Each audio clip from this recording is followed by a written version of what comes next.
truly deserved fairies within Fairly Oddparents? Well, the criteria is simple. If their life is relatively miserable to the other kids, then they are eligible for godparents. So let's start with the man that kicked this off in my community post. Chester McBadbat lives a very interesting life, and there's a lot of evidence to lead you to understand why his life may be so miserable to deserve godparents. But before I get to that, for those who don't know, Chester already had godparents once. Within the episode, It's a Wishful Life, in an alternate reality where Timmy was never born, it was shown that Cosmo and Wanda would be in Chester's possession, and he would use them for selfless purposes. Cosmo, Wanda, come on! Whew, we're late for our shift at the Senior Center. We're gonna wish up pre-chewed steaks for the toothless. What a great kid! So selfless and wishing for others! While very generous, I do want to stick to what happens in the main reality of the show. Within Foul Balled, which I spoke about before, Chester would play baseball to bring honor back to their family name, as frequently their mailbox is destroyed because Chester's father was that hated as a baseball player. However, as we learn through the episode Sleep Over and Over, while he doesn't necessarily enjoy certain things in his life like his TV going out, he's very happy and grateful for where he lives, and has a great relationship with his father. In Fairy Idol, this is strengthened, as when given magical powers via Norm the Genie, he uses his first wish to spend time with Timmy, giving both of them the best day ever.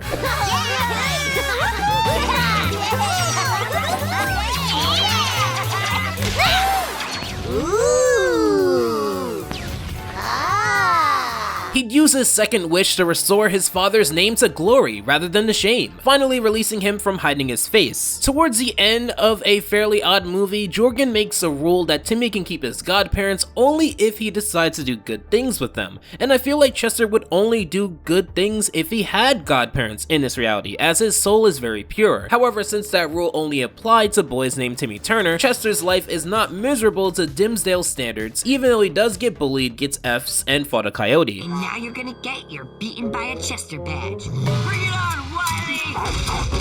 I don't believe that he necessarily deserves godparents, but if he did have them, that'd be cool. Speaking of kids with fairies, let's speak about a kid who has fairies within the show. While we know he has a godparent, Wandissimo Magnifico, does Remy Bucksaplenty truly deserve godparents? We meet Remy in the episode Fairy Fairy Quite Contrary, where through his money and influence, he's able to outclass Timmy in a wide variety of things, ranging from buying up all the movie tickets for himself, beating him at an arcade game, and being Crimson Chin's richer and better counterpart. Don't worry, Cece! I'll save you! Way to go, Cleft! Rich boy Chin Wonder! When Timmy finds out about Remy's godparent, he'd later learn that the reason Remy has Wandissimo in the first place is because his actual parents are neglectful, and he's quite insecure about that. Remy Rides Again is the next time we'd see Remy Bucksaplenty, this time without Wandissimo because he would lose him within the prior episode, and he orchestrates an entire plan to get Timmy's life so perfect that he doesn't need godparents anymore, which includes using his limo to go into class, 5-star meals, and bribing Trixie Tang to go on a date with Timmy. Timmy, this is the greatest night of my life, and I get to... Could you lean to your left? Spend it with you. Well, in the real world, someone going through all of these lengths to get back at someone does make them miserable on the inside. Within Fairly Oddparents, all I see is a kid using his near infinite amount of money to wield the world as he wishes without godparents, because remember, he lost a magical duel in the prior episode. If he doesn't need Wandissimo, then he doesn't need fairies. In fact, this will become more apparent in Operation Fun, where Remy would again orchestrate an entire plan to lure Timmy into a military boot camp, bribe the lead officer into making Timmy's experience extra miserable, plant a butterfly net on top of Cosmo and Wanda to prevent them from fixing this, and nearly blow them up, not even thinking about his parents so much, as the first episode would imply, given that they ignored him on the island. On that deserted island, Father discovered oil, and Mumsy opened a seaside luxury resort. Pretty soon, they were busier and richer than ever before. So in my opinion, Remy doesn't deserve godparents because his life fundamentally is not that miserable, even without the lack of a parental aid. Trixie Tang is a peculiar case because there's a lot for and against her having fairies. She is the most popular girl at school, as shown multiple times, with many episodes dedicated to how multiple guys, especially Tad and Chad together, want to date her. Within just the two of us, we learn Trixie has a major insecurity that's been built up over the long period of time that guys chase after her, to the point where she can't be in a stable relationship because she enjoys the amount of guys that admired her. Weird, huh? It's like we're the last two people on Earth. But that means there are less people around to adore me. I need somebody to adore me! I'm here. Okay. Don't ever leave my side! Not only this, but she's been magically altered to like Timmy multiple times, which within the context of this being a wacky 2000s comedy show isn't anything to worry about, but from her perspective is at the very least annoying. Within Love Struck, it is implied that Timmy asks Trixie to be his Valentine every single year, and thus she has filed a restraining order after the last time. While she seemed to change her mind in this episode, Timmy has earned being too obsessed with Trixie over the course of the show. Within Class Clown, had Timmy not wished to be the funniest kid on the planet, he wouldn't have been able to give Trixie a plant that nearly killed her. Not only this, but she'd have a major identity crisis where she loves boy stuff, but couldn't come out publicly to say it because her self-worth hinges on her popularity. I like you for who you are. Blah, blah, blah, blah. That's what everyone expects you to be. A friend to you. Oh my gosh. That is so sweet. But, that's what I have girlfriends for. Security? If Remy Bucks Aplenty, as rich and influential as he is, can have fairies with this miserability factor being his distant family, then personally Trixie having fairies because of her identity and personal insecurities is just as valid. But what about her best friend? Veronica is best known as Trixie's most likely best friend. She appears within A Wish Too Far, where she's skeptical of Timmy's newfound popularity. Timmy Turner? It's a trap! No kid could get so popular so quick! My Spasmo friend does have a point. Trixie, that's wrong, you can't say that! You're gonna get me demonetized. Anywho, Timmy responds to Veronica's justified skepticism by blinding her. And yes, she continued to be blind for that day. She's implied in more than a few episodes to be on the lowest part of the popularity quartet. That is Trixie, Tad, Chad, and Veronica, receiving quite a bit of slapstick, such as in Class Clown, where Timmy dramatically trips into Veronica as they fall into the fountain. She'd be tackled by AJ within the episode Hail to the Chief, which I want to note because whatever AJ did off camera gave Veronica a black eye. But most importantly, or weirdly, she is shown to be oddly attached to Trixie and to a lesser extent Timmy. The former she'd want to be like. Within Information Stupor Highway, she'd claim to actually be Trixie, and within Mind Over Magic, she'd imply that she has a crush on Timmy. But let's see if that's how she really feels. Why is this loser talking to me? Why isn't that loser talking to me? With all of that said, Veronica is quite crazy, but her life is not miserable. She's just not the most popular one of the group, so she does not deserve godparents. But what about the rest of Timmy's friends? AJ to me is a very open and shut case. He's considered very well off if you've seen his home and his inventions. He's built a lot of contraptions, including an older brother within old brother, that for one time made Francis afraid of him. Ray Child, release the creator. Hey!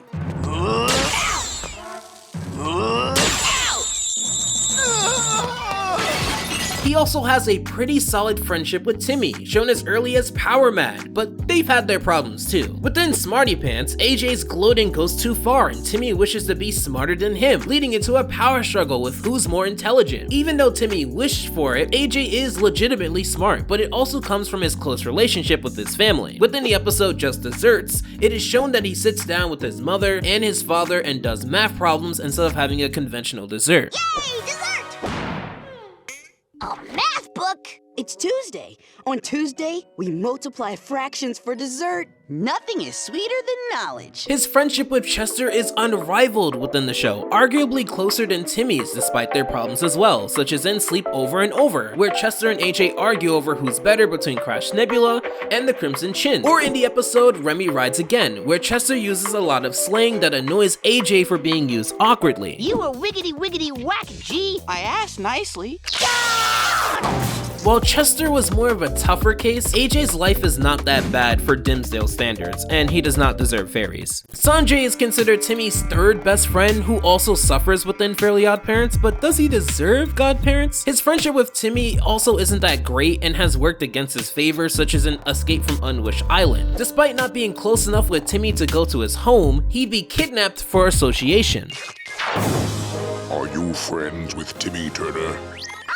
And we kind of hang out together, but I've never been to his house. Close enough. Within Power Pals, he was shown to be another victim of being taken advantage of by Timmy. He doesn't seem to take this too personally within the show, and maybe it is for the best given that Sanjay dreams about Timmy rescuing him on a white horse. I'm having one of those dreams where I forgot to wear my pants. Sweet!